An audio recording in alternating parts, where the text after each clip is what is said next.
The times you thought you wouldn't make it, or you're going to go out of business, or something bad was going to happen, and then you got through that. That's those feelings. If anyone has been an entrepreneur or faced that failure, when you get through that, that's the pay.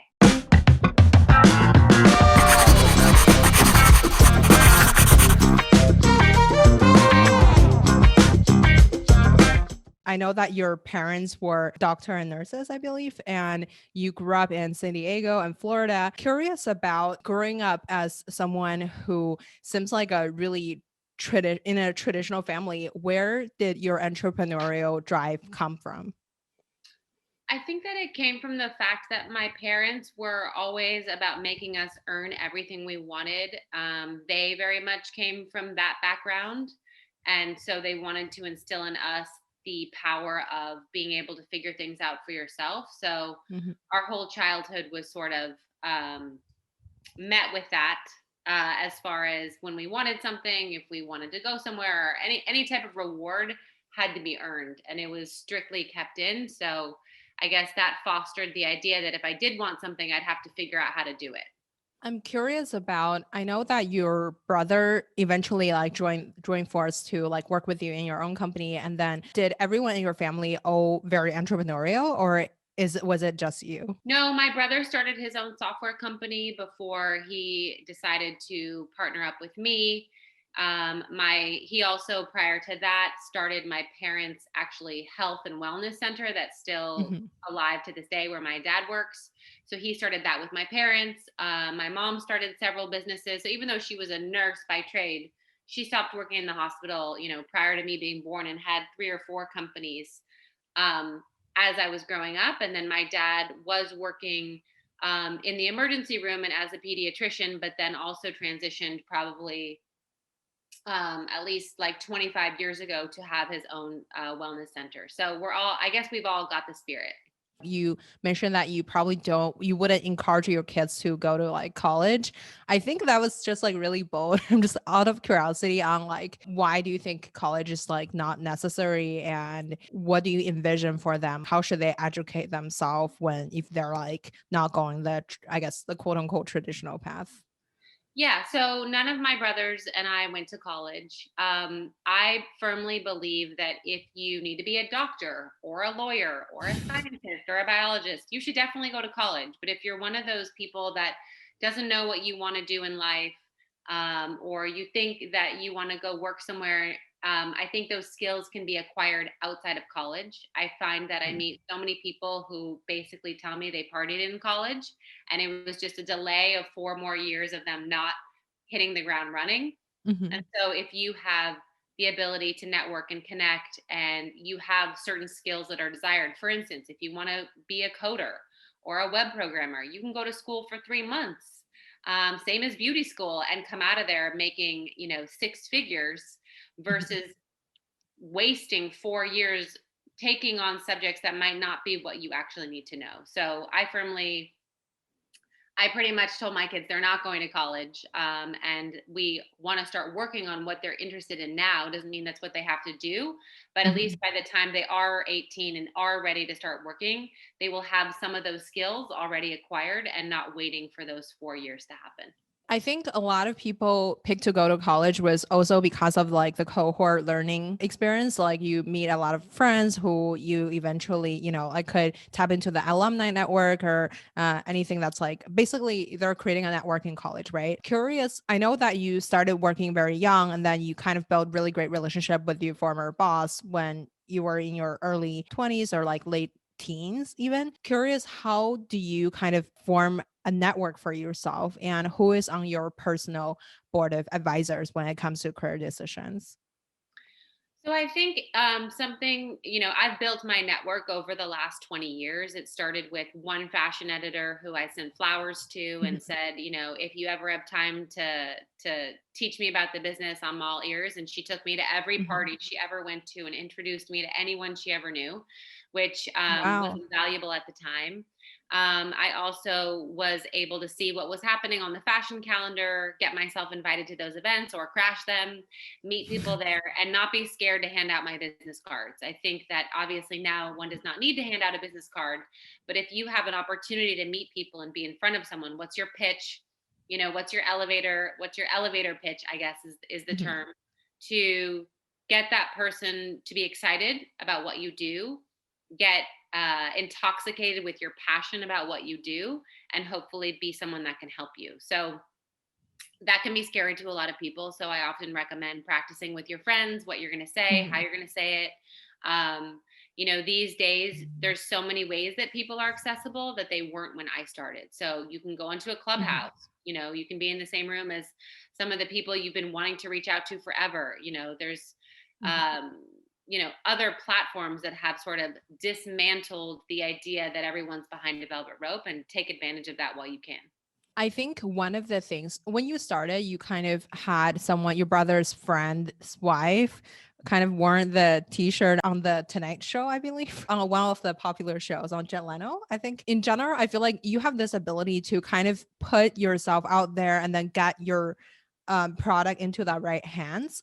So, but for today's age, I know that there's a lot of social media channels like TikTok or Instagram or anything that's like, there's so many things that we could be easily to have access to, but that also create a lot of competition. Curious if you're restarting your business today, what was the equivalent of getting someone who is a famous actress to wear a t-shirt on popular show?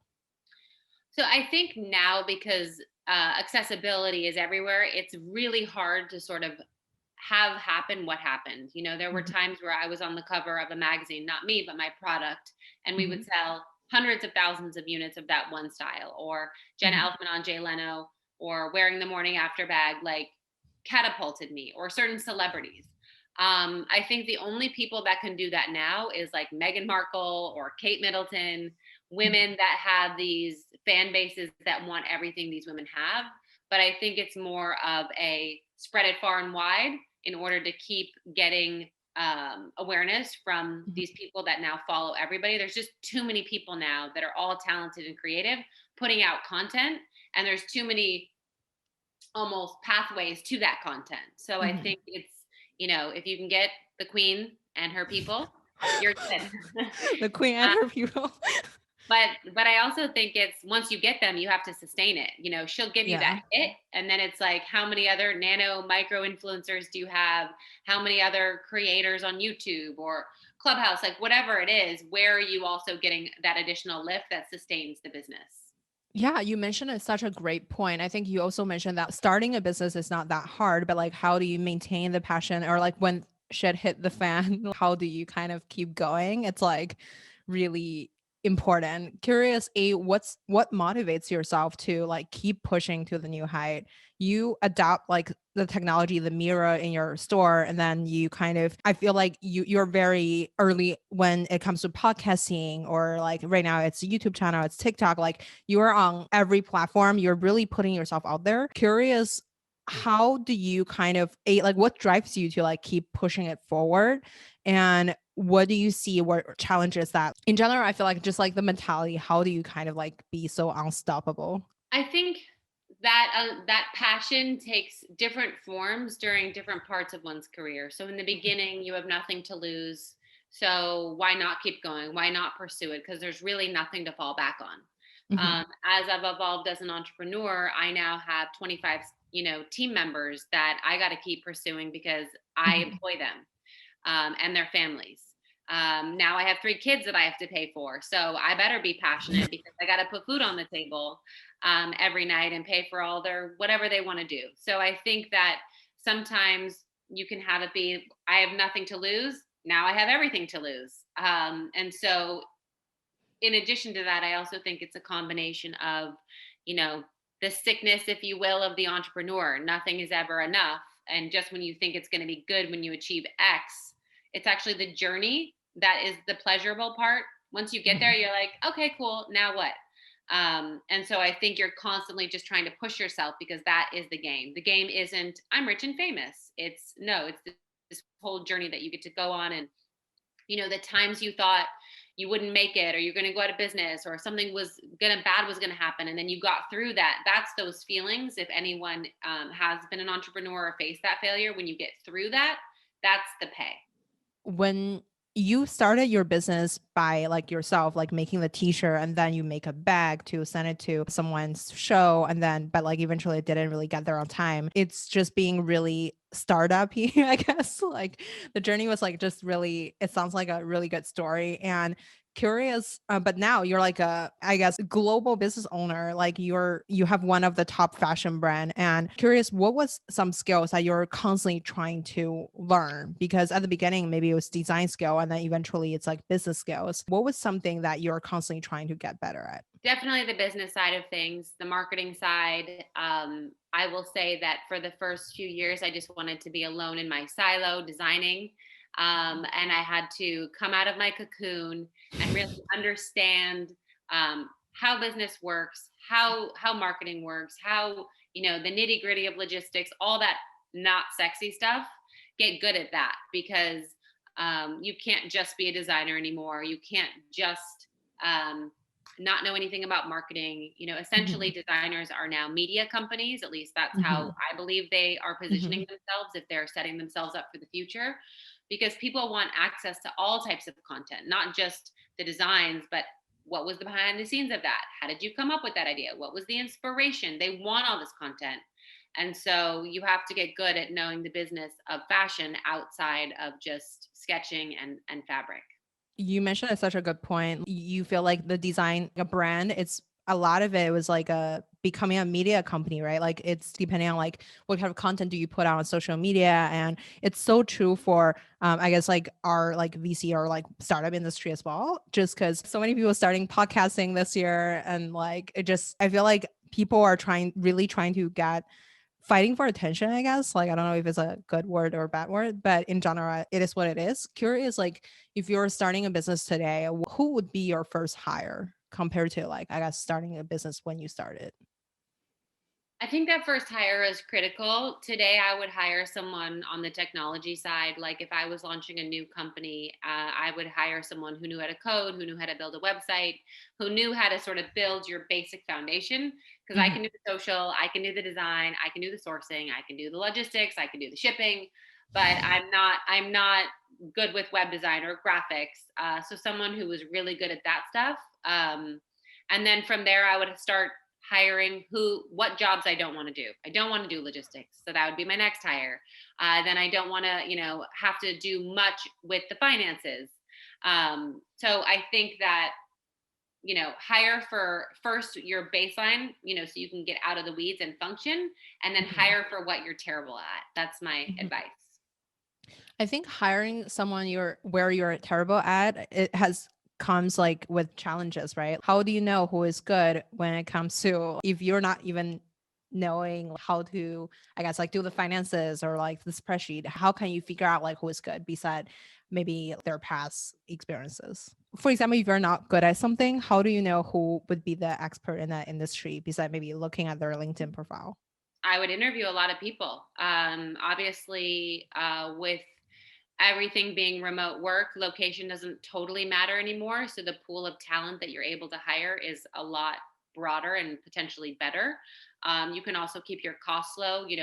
When we used to just have to hire everyone based in New York City, which is one of the most expensive cities in the world. Thus, the salaries are higher. But if you're just starting out and now that location isn't a factor, you could find someone in another location who's just as talented, that you might be able to pay a quarter of that amount. And so I think that yes, you can look on LinkedIn, but you should definitely call them, do your diligence, interview them, give them projects. We Mhm. give every single one of our designers or graphic designers projects, so that we know that what they're thinking and how their mind works is going to fit within our organization. When it comes to, I guess, like getting the best talents, I feel like the normally the best people gets like multiple job offers. How do you kind of convince them to work for you specifically? So I think when it comes to hiring people and getting multiple offers, there has to be a differentiator on why that person would come to you. So maybe you can't give them the same salary that they're getting. Can you give them more days off? Can you give them more flexibility? Can you give them a small chance or pathway to earning equity within the company? Do their mission and values align with your mission and values? I think that you can usually put together a cohesive package. I mean, unless the numbers are, you're going to pay 50 grand and they're getting 200 grand. I don't know anyone that would take that deal. But I think that if, you're coming close within, explore all the other things that are valuable to people that might be something they want instead. When it comes to creating your brand in your own bedroom, I guess like making the t-shirts to like eventually having your first hire, how long did that take? And what was it like to hire the first person who works for you? So the first person who worked for me was actually my intern. Her brother worked for my brother at his other company, and she was hardworking, and I couldn't do it all. I needed to be in the garment center, buying leather, buying zippers, buying lining, replying to emails, packing orders. And so it was literally a divide and conquer. So each day I'd be like, all right, I'm going to do this, you're going to do this. And then eventually, when we had enough money, we paid her. After that, the next hire was someone who could help us with the graphic design. Again, not my skill set. And so we hired a girl that had just moved to New York. She was excited to work for an independent brand that had a good press following, and good editorial support. And so, again, I kept hiring, like, okay, good. I can't do graphic design. Great. I can't do production. Awesome. Should I be in the back designing all day, or should I also be forward facing? Great. Hire a designer. And so we just really started looking at the holes within the organization. And that was kind of the biggest hole got filled fast. The Yeah. biggest hole got filled first.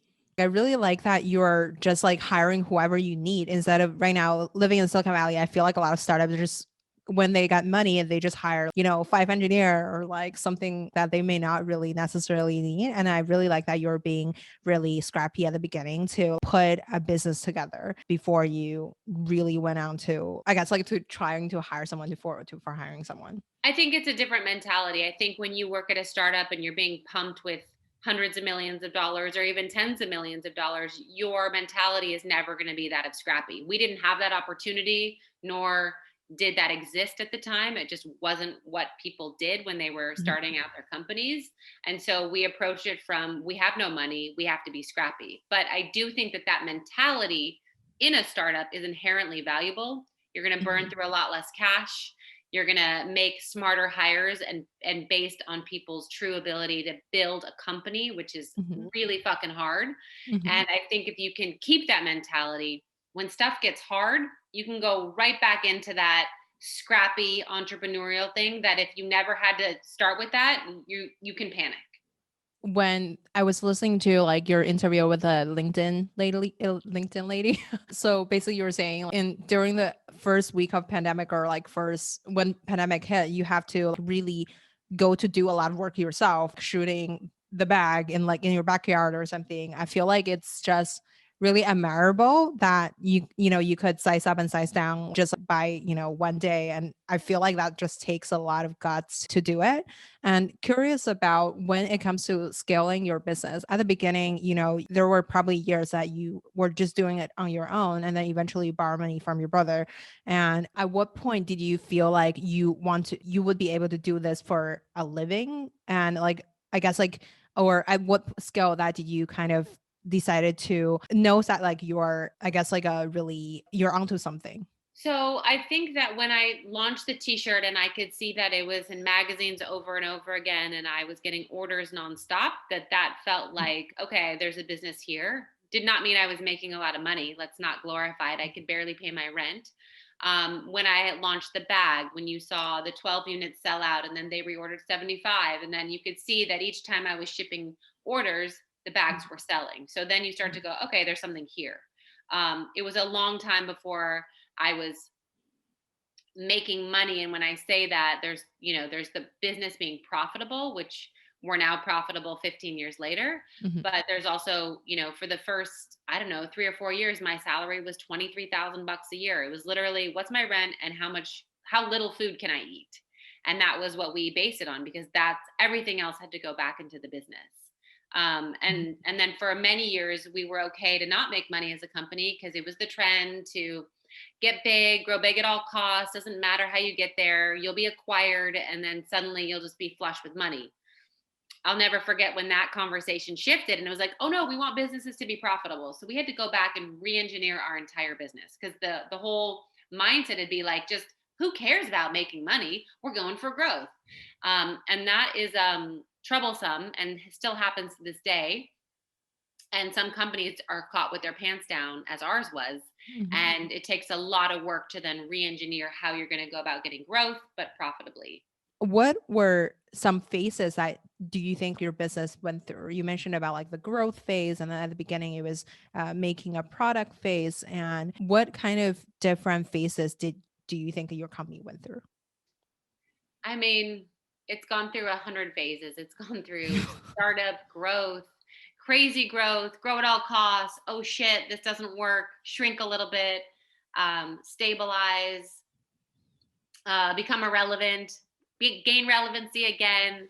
Then a pandemic happens, and then you have to reinvent yourself and your entire company. So it's constant reinvention, it's constant evolution. And you have to know that there's going to be these ups and downs that go like this. That's just part of the business. You just hope that the general trajectory of this up and down is at an angle that's going up. How do you educate yourself when it comes to, the spreadsheet or like the design or any kind of basic skill to make a business function now in today's age? I think you have to be scrappy. You have to be creative. You have to be persistent. There's an invitation at every turn to give up and just, all right, we could have used this pandemic as a great cover to go out of business and start something new, but we decided to fight. We decided our team was worth it. The mission of the company was worth it. We owed it to ourselves, who've been doing this for 15 years, to keep going. And so you have to have that long-term mindset, and that this is larger than just oh, this is hard, I'll do it another day. So I know that you started Female Founder Collective for kind of like supporting female founders, and curious about how you have so many business together, right? Like the Female Founder Collective and then the podcast and then your own brand. How do you think about the business strategies? Because I feel like I don't see many women who start so many different, I guess, different business in different areas. So curious how that's like I guess the business strategy all like come together. There isn't a business strategy. I think it was, you know, in the time that I wanted to start the collective back in 2018, there was, the endless echo chamber of pay disparity, of inequality in the Mhm. workplace, of women not getting the funding that they deserve. And it wasn't getting better by all of us talking about it. So I thought there had Mhm. to be something that would allow the consumer to easily identify and support women owned businesses.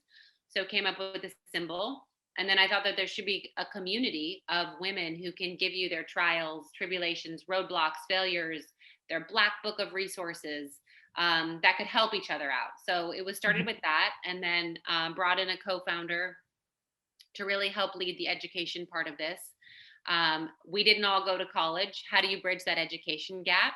And so, how do you get the best in the business teaching you all of the things you didn't know you needed to know to go into business without Mhm. you don't have time to go back to school, you might not want to go to school, and so how do Mhm. you get these incredible wealth of resources? So we launched the collective in 2018.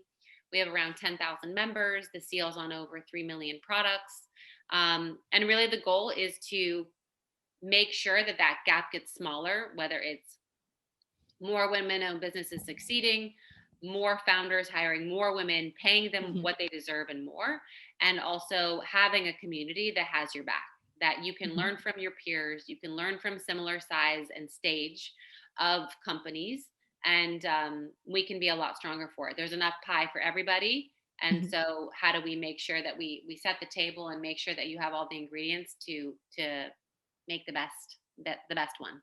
When if like my business is profitable, I would like apply for Female Founder Collective. I feel like there's, yeah, like it's definitely sounds like a just absolutely amazing resources.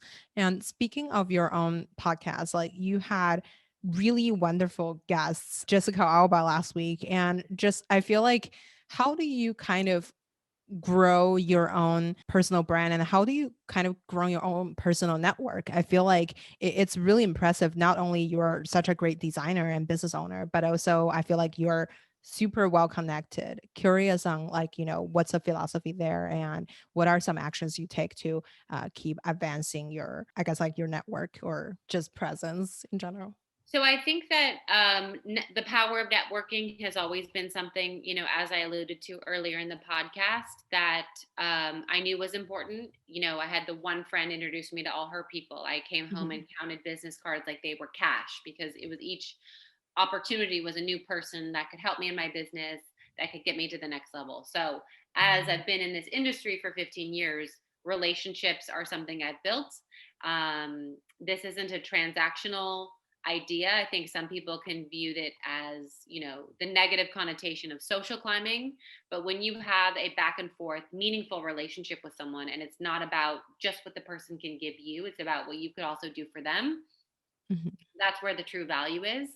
So if you look at sort of a series of concentric circles, it was just me as designer. And then I reached a point where I was like, I'm a mother. I have more dimensions than this. Oh, this is not right in the workplace that mothers are treated this way or that they have these challenges. I want to do something about that. Great. Now I have a platform that people can notice me on. How could I use that platform to elevate women's voices or elevate women's communities? So as Mhm. you become uh, more well known, have the longevity, have more of a team to be able to support these endeavors, you can keep growing your sphere of influence wider and wider. And so it's not a legacy of she's known as the crossbog.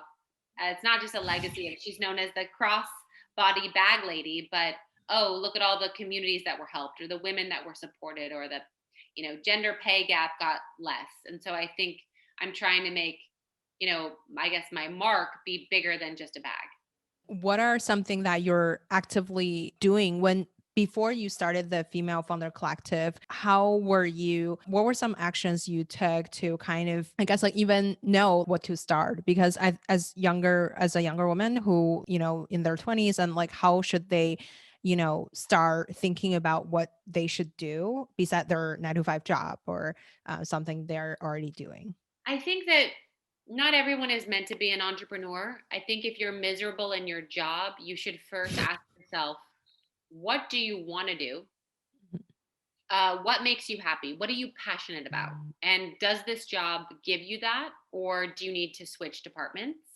Um, Not everyone, everyone shouldn't think, "Oh, I'm miserable. I'm going to go start my own company," because it's easy to say that. It is not as easy to do that. So first address what's making you miserable. Is it a coworker? Is it a toxic workplace? That could easily be handled by just switching jobs, not just switching jobs. I know that's again easier said than done, but first have a deep look inside and then figure out what you can do to change your situation. If at the end of the day you're like the entrepreneur in me is dying to come out, I need to do this, use your day job as a source of income while you figure out what you want to do, how you're going to monetize it, get your product launched so that you have a cushion. I always say have a year's worth of cushion that you can pay your bills and you're not suddenly like, that didn't work because it's going to take at least a year to get up and running.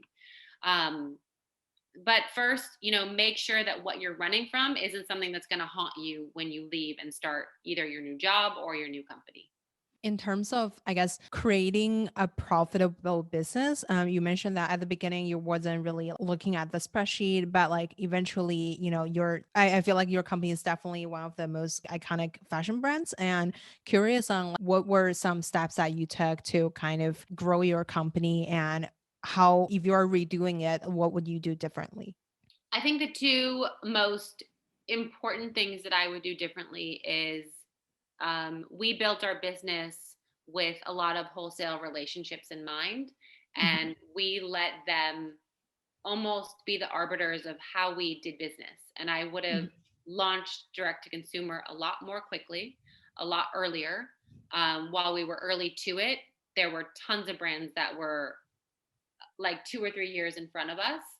And I would have then changed the power dynamic. So by having our own direct to consumer company 2 years before it started, it really started ramping up, we just would have been a lot more uh, able to negotiate from a position of power with our department stores. And we wouldn't be worried that if they canceled their orders like they all did in March of last year, that would be left holding an empty bag.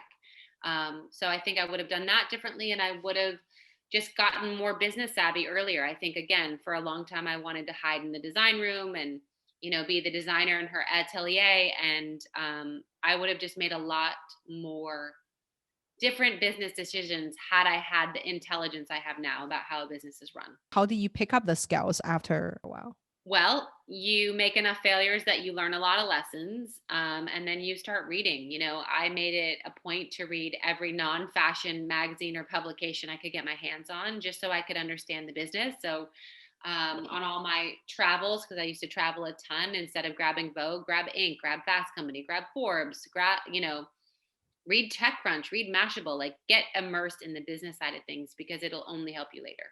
What was like the biggest challenge throughout the years? I mean, I'm sure there's like different challenges at each time. Curious, like what was like your most memorable thing, and then how do you kind of like come through? There isn't one. They're all shitty and they're all terrible. Anything from, Kate Spade hardware being put on my bags to leather shipping that was covered with sort of a wax that made it look like mold was growing on the leather, to our bank, saying, good luck. We're no longer funding you, to, investors that had drag rights that were just going to sell the company for whatever they invested plus $1 and give us nothing. And so there have all been different times throughout the business where you're like, I can't make this shit up. And I actually have a newsletter because of it on LinkedIn called You Can't Make This Shit Up, because Mhm. you can't. You're just like, what? That happened? I never would have thought that that could have happened to me. I mean, at that point, who do you ask for help? Like, were it just like talking with your brother, or like were it someone who was sort of serve as your mentor?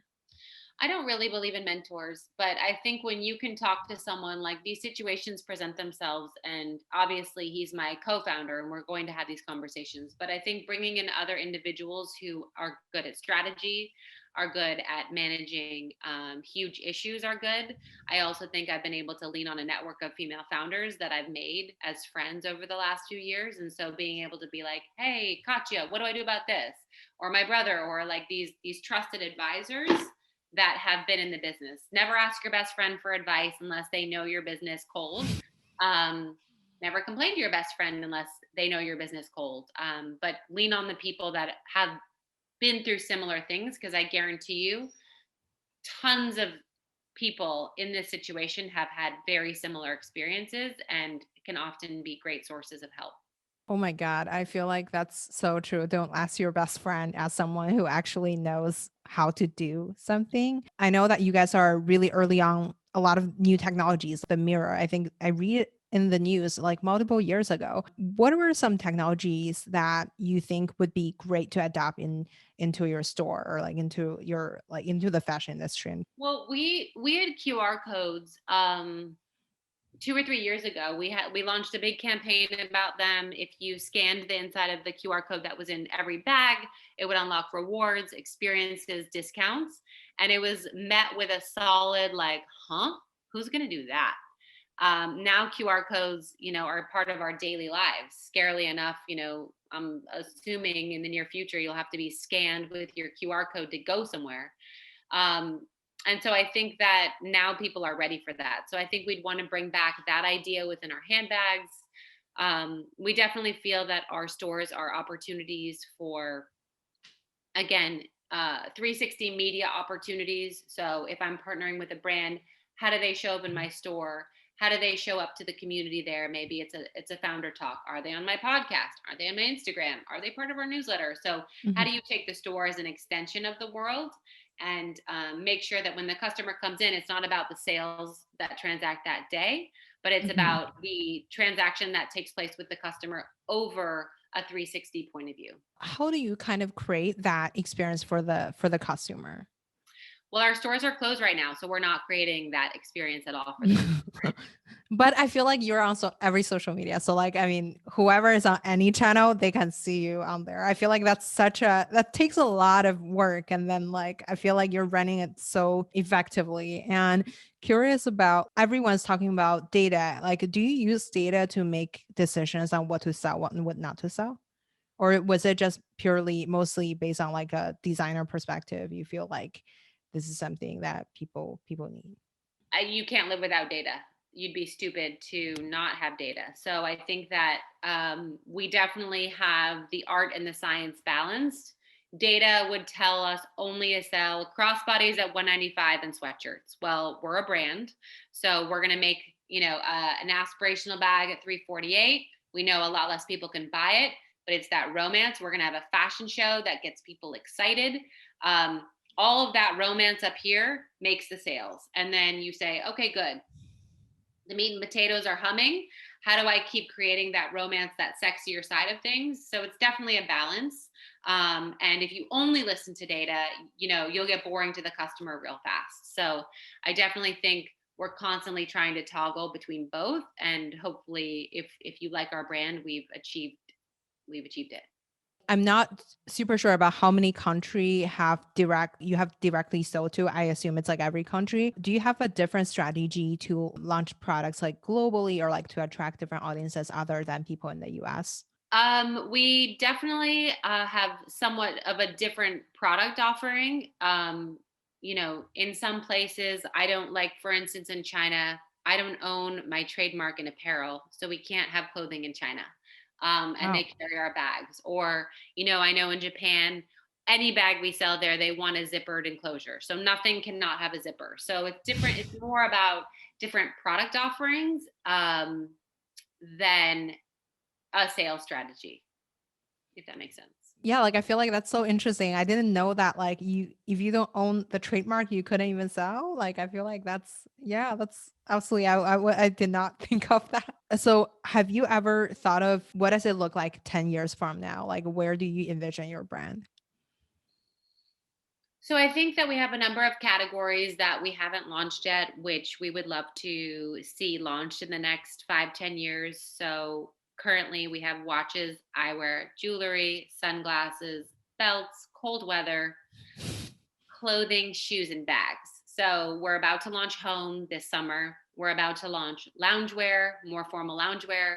Um, I think, we want to relaunch kids. We launched kids right before the pandemic hit. And then it was like, oh, we're not going to focus on kids right now. So hopefully relaunch that. We have perfume, but we want to add, beauty to the equation. So we really want to round out all the categories of the brand and continue to fulfill, what a woman wants, making her feel optimistic, makes her feel confident, and be that brand. And then I wrote a book. It comes out in June 15th. Mhm. You should pre-order it now if you're listening on Amazon. But I think that if that book does well and that helps women, it's really based on 21 rules that I've come up with that have helped me Mhm. achieve success. And so if that does well, then I'll be writing more books to help hopefully support more women. I'm so excited about. I already pre-ordered your book and I'm excited about the book come out and curious like who do you see as your design inspiration? Like who would you think is like the top designers that you really look up to? I mean, I think that Alexander McQueen, as an artist, as a creator, was incredibly innovative and ahead of his time. I think that Karl Lagerfeld at Chanel, neither of these have an aesthetic that I like personally, but I respect them from a designer point of view. Um, I think if you read Coco Chanel's autobiography, she was an incredibly insightful and inspiring woman at a time when women were definitely not even close to being equal. And I think that, modern day designers, like I love Rachel Comey, I love Isabel Marant, I love, um, Your own brand. I mean, I really love your brand. So yeah, yeah, that's a good list, I think. who do you think is like a business person that you really admire? Well, I just interviewed Jessica Alba on my podcast. I definitely admire her. I definitely admire Michelle Cordero Grant, the founder of Lively. I admire Katia Bouchamp, the founder of Birchbox. Those are just a few. Curious about like to combine those two, like the fashion and business. What company do you think is one of the most innovative company who always try new things? I think Nike is an incredibly innovative company with whether it's traditional values or their marketing campaigns, the people that they work with. I think Levi's is an incredibly inspiring company. Also Kith. I totally agree with you. I feel like Nike and Levi's is definitely like really just innovation driven, and curious about, as someone who is like listening to this, want to upgrade their style, like how should they kind of like, where should they look into too? Well, you should definitely go to my YouTube channel because I talk to you all about closet essentials. So I talk about the fact that you need a great leather jacket, a great, statement blouse, a cozy, fun Zoom worthy sweatshirt. So you can check it out there, all my style tips. Yeah, I love it. You're like literally the first founder who like really making these YouTube video themselves. I feel like it's so refreshing to see. And curious on like, in terms of like a founder who really look up to you today, and so curious on like, how should they kind of reach you, or like, if they want to aspire to be you one day, how should they kind of become like, I mean, more closer to you, or how? I'm trying to be everywhere on every channel. So you can follow me on Instagram. You can listen to my podcast, Superwomen. You can read my LinkedIn articles. You can go on my YouTube channel. You can listen to me popping into Clubhouse. You can read and buy the book. I guess that would be my thoughts. Yeah, absolutely. I think we can find you. I don't know. Like, I feel like you're such a overachiever. You have everything. I have like a 1 minute mini fire round for you. First of all, what's your favorite book? I don't have a favorite book. I like all the books that I read. So I don't have like a standout. So, who would you invite to your dinner party? Oprah, Meghan Markle, Coco Chanel, the human. That's all I got right now. Who made the biggest impact in your personal and career rise? I think I always come back to the idea that my mom, by instilling this idea of entrepreneurship, of making me do everything on my own. As a kid, it really sucks when you have to do that, but it gives you skills that last a lifetime. Where can we find you outside of work? Hanging with my kids, on a bike ride, or at the beach. Awesome. Thank you so much, Rebecca, for coming on to the show today. Thank you.